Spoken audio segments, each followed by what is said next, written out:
hip hop and what we would deem as rap?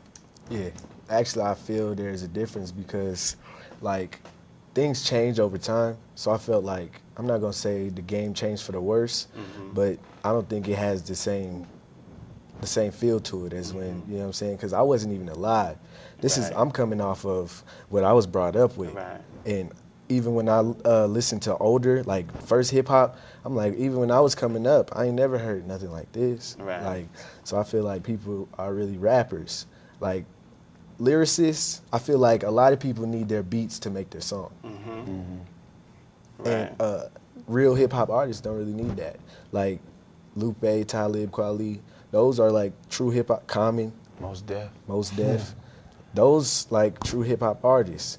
And the bad part about it is they don't get as much publicity as rappers, because what little kid wants to be like somebody who he's not flashy, he doesn't have a bunch of cars in his video.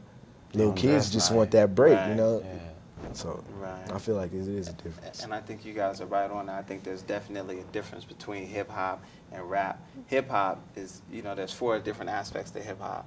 You got rhyming over beats, you got DJing, scratching, you got break dancing, and you got really graffiti. Those are the 4 aspects of hip hop. And that's not just a form of music, that's a culture. But when the money people saw what could be made of hip hop, they took it and it transformed into rap. Like I'm a product of the hip hop generation. I came up when Public Enemy was coming on. The first hip hop record I ever heard was the Sugar Hill Gang, which they mentioned in this article, and that was in like 1977. I'm 6 years old, you know what I'm saying? But back then it was about the lyrics, it was about communicating, it was about, like they're saying in the article, having your voice being heard. But then, of course, the money people saw that and they began to capitalize on it to where the music didn't mean anything anymore. It wasn't message music. Now all of a sudden it was, what could we do to sell this product? So now you got all sorts of advertising that's laced with rap music. You know what I'm saying? Ringtones, they make more money selling ringtones nowadays than they do CDs. You know, because it's all about making that money, making that dollar. They mention Rakim in this article, incredible lyricist. KRS-One, incredible. Nas, like you said, Common Sense.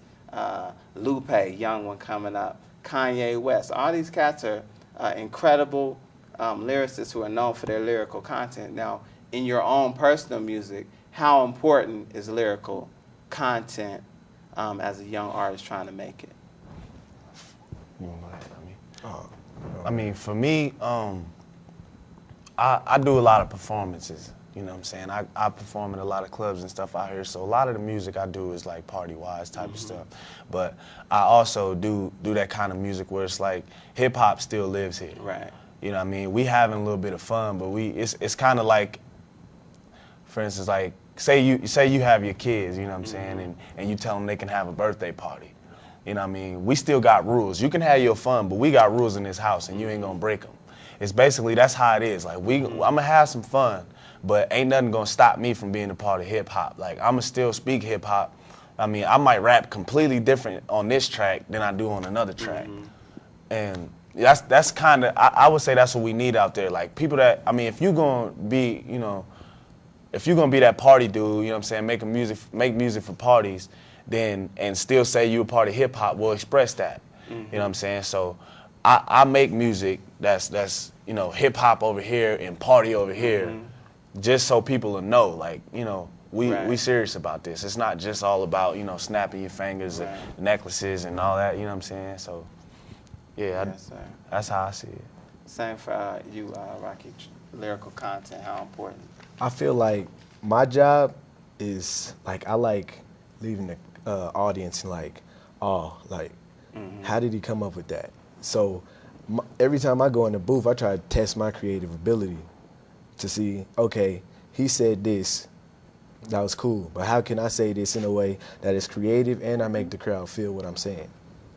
So I feel like I try to,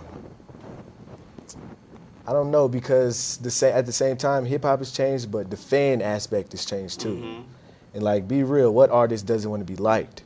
You know, but at the same time, at the end of the day, I still have to do what I have to do. So if I make a track that some people call hip hop, and my audience, because I have a young audience is like snap music, dance music, club music, and the young audience doesn't feel it, I know I can go sit in the barbershop and play it, and they'll nod their heads because it's like a gap, the bridge. Right.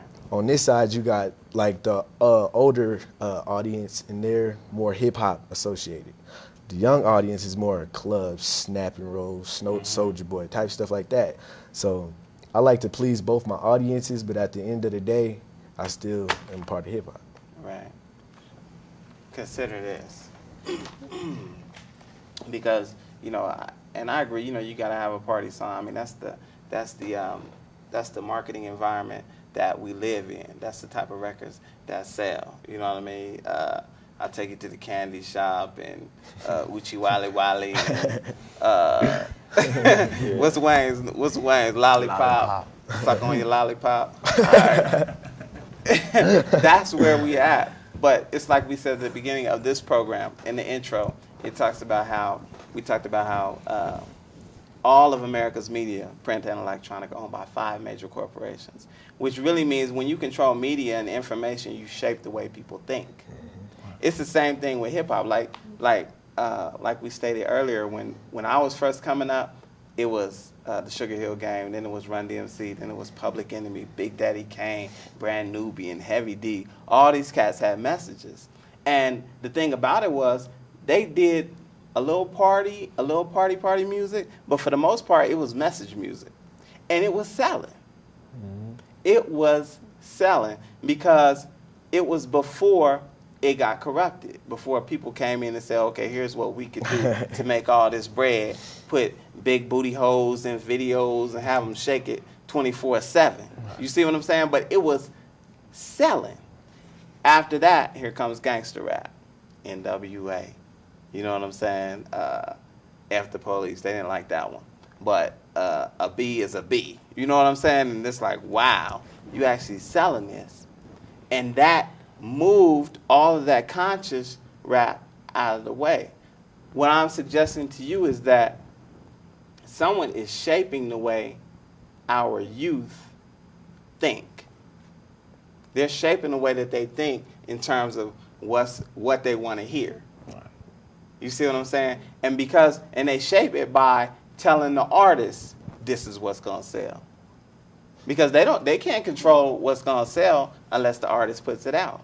Right. You know what I'm saying? So the artist might come with something positive, and Nas alludes to it in his interview. He might come with something positive, but the record company will say, oh, no, that won't sell. Yeah. Well, how do you know it won't sell if you don't put it out there? It's not that it won't sell, that's not what they want the people to hear. That's not how they want to be viewed. You know what I'm saying? They want the people to be thinking about all that stuff that we talked about. They want the sexually misogynistic lyrics. They want the gang bang. They want the killer clap clap. You know what I'm saying? That's what they want. That's what they want in the people's minds. But as artists, if we take control, like Nas said, in this control, he don't care how many he sells. He's just trying to get his message out there. You know what I'm saying? So what I'm saying to you all is what you're rapping about, is what your lyrical content, is it that important to you to where you would take that sort of stand, or is it more about what would sell? You see what I'm saying? As an artist, is that what you look at? Are you looking at trying to get on? Which is cool. I understand. We all trying to get on. I want to get on too. You know what I'm saying? Everybody need to make some paper. We all got to eat. But is your lyrical content more important, or is not what the people like, but what they're telling the people to like, is that more important? Or do you even see it that way? I feel like, I don't really know. I mean, it's a heavy question. It's a heavy question. The way I see it, it's important. It's important both aspects. I mean, what the people would like to hear and how I would feel about putting my music out. That's why when I'll write a party song and be